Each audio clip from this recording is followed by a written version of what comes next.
الحمدللہ رب العالمین والعاقبۃ للمتقین والصلاة والسلام علی اشرف الانبیاء وسید المرسلین اعوذ باللہ من الشیطان الرجیم شہر رمضان الذی انزل فیہ القرآن۔ رمضان المبارک کا مہینہ وہ مہینہ ہے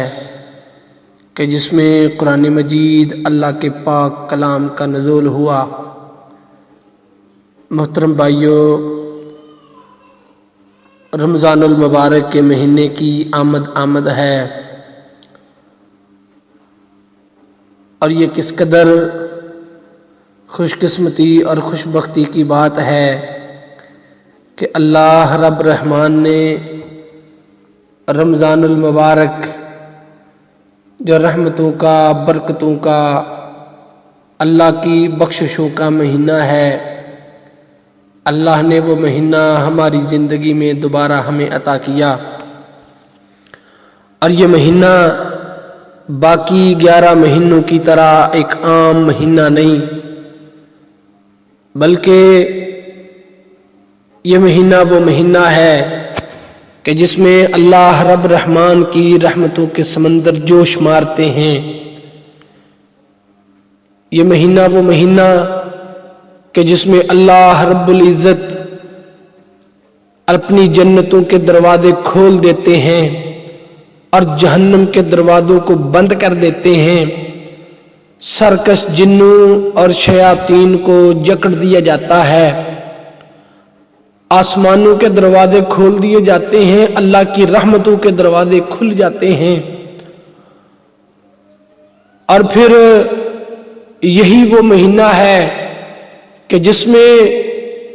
اللہ کا ایک منادی ندا دیتا ہے، یا باغی الخیر اقبل و یا باغی الشر اقصر۔ اے وہ لوگو جو باقی 11 مہینوں میں اللہ کی عبادت کیا کرتے تھے، اس مہینے میں باقی 11 مہینوں کی طرح صرف عبادت نہ کرنا، بلکہ آؤ عبادت میں اور زیادہ مگن ہو جاؤ، اور زیادہ نمازوں میں مگن ہو جاؤ، اور زیادہ اللہ کے قرآن کی تلاوت کرو، اور زیادہ راتوں کے قیام کرو، اور زیادہ اللہ کی راہ میں صدقہ و خیرات کرو۔ وَيَا بَاغِيَ الشَّرِّ أَقْصِرْ۔ اور اے وہ لوگو جو باقی 11 مہینوں میں غفلت کی زندگی بسر کرتے رہے، باقی 11 مہینوں میں اللہ کی نافرمانیاں بھی کرتے رہے، اللہ کو ناراض کرتے رہے، اس مہینے میں اللہ کو ناراض نہ کرنا، اس مہینے کی رحمتوں سے محروم نہ ہو جانا، اپنے آپ کو گناہوں سے بچا لینا اور اللہ کی رحمتوں کی طرف رجوع کر لینا۔ یہ مہینہ کس قدر رحمتوں کا مہینہ، کس قدر خوش بختیوں کا مہینہ۔ سنن ابن ماجہ اور صحیح ابن حبان کی روایت ہے، حضرت طلحہ بن عبید اللہ رضی اللہ تعالیٰ عنہ حدیث کے راوی کہتے ہیں، اللہ کے نبی صلی اللہ علیہ وسلم کے پاس اللہ کے نبی صلی اللہ علیہ وسلم کی خدمت اقدس میں 2 آدمی آئے، دونوں نے بیک وقت اسلام قبول کیا، اور ان دونوں میں سے ایک اللہ کی عبادت بڑی زیادہ عبادت کرتا، اور اللہ کی راہ میں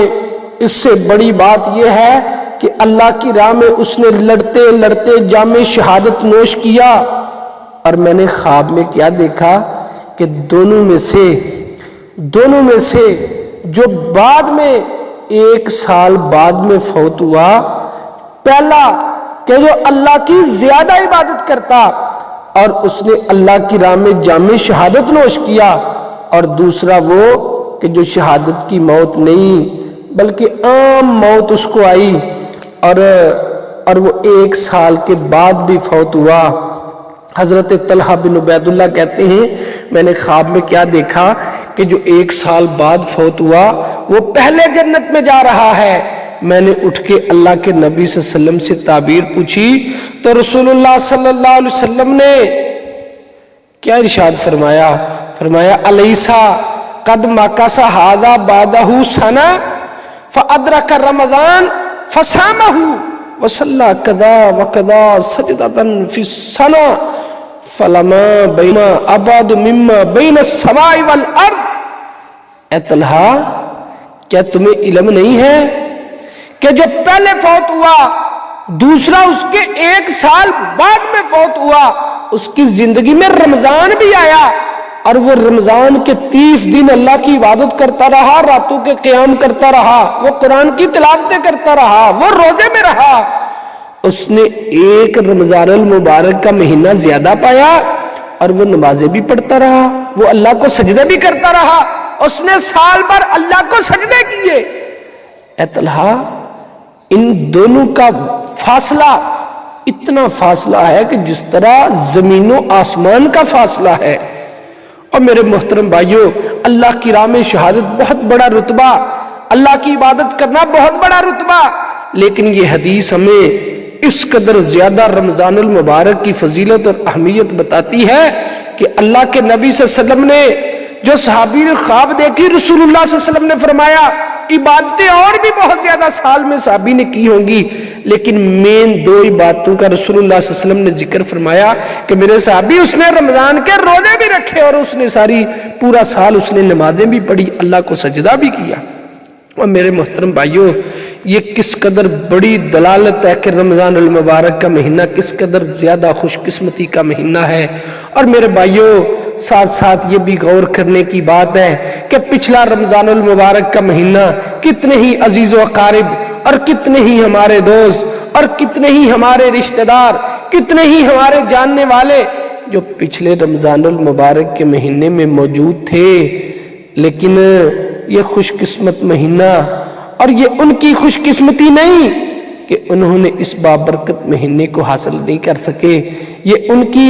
یہ کس قدر بڑی ہماری خوش بختی ہے کہ اللہ نے ہمیں زندہ رکھا اور دوبارہ ہماری زندگی میں رمضان المبارک کا مہینہ آیا۔ یہ کس قدر زیادہ ہمارے لیے خوش قسمتی کی بات ہے۔ اور میرے بھائیوں، اس کے ساتھ ساتھ ہمیں یہ بھی یاد رکھنا ہے کہ یہ نہ سمجھیں کہ یہ رمضان المبارک کا مہینہ آیا گزر جائے گا، پھر رمضان آئے گا، پھر اللہ کی باتیں کر لیں گے، پھر راتوں کو تراویح پڑھ لیں گے، پھر قرآن کی تلاوتیں لمبی کر لیں گے، ابھی مصروف ہوں، کاروبار میں مصروف ہوں، کاروبار کر لوں، کام کر لوں، کچھ بنا لوں، اپنا مستقبل سیدھا کر لوں۔ یہ مت سمجھو شاید یہ رمضان ہماری زندگی کا آخری رمضان ہو۔ اللہ کے نبی صلی اللہ علیہ وسلم کا وہ فرمان یاد رکھو کہ ایک منادی جو رمضان شروع ہونے کے بعد یہ ندا دیتا ہے، یہ آواز دیتا ہے، یا باغی الخیر اقبل و یا باغی الشر اقصر، اے وہ لوگو جو باقی 11 مہینوں میں اللہ کی عبادت کرتے تھے، اس مہینے میں اور تیز ہو جاؤ، و یا باغی الشر اقصر، اے وہ لوگو جو باقی 11 مہینوں میں نیکیاں گناہ کرتے تھے، گناہ بھی بہت زیادہ کرتے تھے، اب گناہوں سے بچ جاؤ، اب نیکیوں کی طرف سبقت لے جاؤ۔ اور میرے محترم بھائیوں، یہ چیزیں دلالت کرتی ہیں کہ رمضان المبارک کا مہینہ ہمارے لیے ایک اللہ رب العزت کا بہت بڑا انعام ہے۔ اللہ ہمیں سمجھنے کی توفیق عطا فرمائے۔ آخر دعوانا الحمدللہ رب العالمین۔